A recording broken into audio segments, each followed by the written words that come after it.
Yeah, it's a remarkable place. It was the third home the Dayton's built in Worthington, built in 1890. They'd gotten here in 1880. It was truly built to make a statement about their position in the community and how they've arrived. And it was a home that was built remarkably just in a matter of months, well, for one summer. But a home that was built with great grandeur. It's considered Georgian Revival with a Victorian influence, and you can see that Georgian Revival with the columns and the Victorian influence throughout. It's on the National Register for a few reasons. Obviously, the Dayton family is important to Minnesota. The history goes on in lots of directions. I mean, the Daytons came here as a young couple to take over a failing bank. It's said that George learned banking on the train on the way out. He'd really come here after the bank that he was involved in was failing, and the investors turned to him because he was a young entrepreneur out east in New York that had proven himself. And so he came out here with little or nothing and got involved. We think of the Daytons with retail and Target Corporation and Dayton Corporation.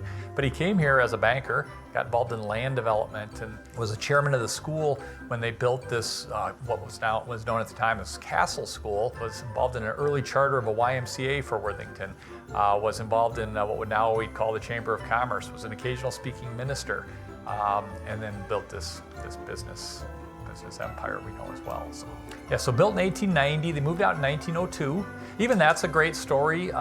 They had really had significant investments in the area and looked to broaden their investments. And George went up to several cities around the area, Kansas City, Chicago, Minneapolis, and decided Minneapolis is where he wanted to invest in. And so he built a building on the edge of the town on Nicollet Avenue, said to be way out. In fact, the papers said it was too far out. Well, today it's the famous Dayton building in downtown Minneapolis in the center of the city. But he built that building as a tenant for a dry goods business, not intending to be involved in the dry goods at all or retail until the dry goods vendor went bankrupt and stuck him with the empty building. So he simply took over the dry goods business, and that's what began Dayton Store. So 1902 was that day when the Daytons left. If you were a kid in Worthington in maybe the 80s, you might have come here to sing Christmas carols because it was a nursing home.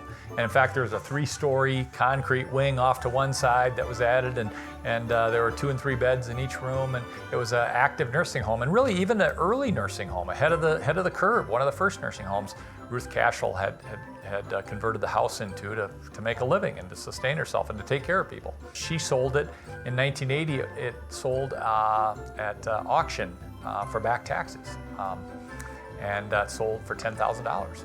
And then it became a boarding house, and more walls were put up, and it was in rougher shape still. And Red Winchell, a longtime pillar in our community who had moved away, Red Winchell reached out, and he said he was aware that one of the Daytons, Bruce Dayton, had been writing a biography on his grandfather, and he might be interested in this house. So we had a contact with them, actually on September 11th of 2001, had breakfast with Bruce, and on that famous day, and talked about the project and what could happen. And later that day, he wrote a check and said, let's do it. And that began the process. Really a few years process with all local volunteers and almost exclusively local contractors. It's certainly for tours, and historical tours, finding something about the house is great, but have a celebration here. Maybe a celebration of life, right? The family's in town for a service, and maybe they can stay here or at least gather here later. Birthday parties, anniversaries, weddings, all those kind of things are wonderful. Maybe a high school graduation, what a great place to be. What a great place to celebrate New Year's Eve, or get together with some friends and just rent it for no other reason than just to get together with friends and have a celebration in the old house. How about a mystery murder party, right? What a fun house to have a mystery murder party in. I think there's all sorts of ideas that can work. Class reunions are common. So come up with your creative idea that works to celebrate it and enjoy being in the house and being part of history. So if you do have an interest in history, or you do have an interest in just the beautiful design of the home, or in celebrating parties, the board's always looking for volunteers and people involved. And get engaged in this house, or find another project to tackle. And then the other part we didn't talk about with the usage is staying here. And that's always in flux because it's really such a bargain to stay here.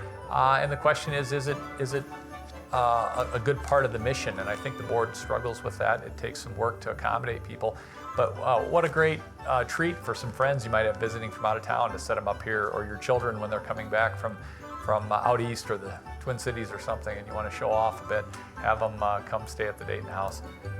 So just that the guest suites are available, and you can if you catch a weekend when it's open, you can really have a lot of access to the house, and they can have quite an experience.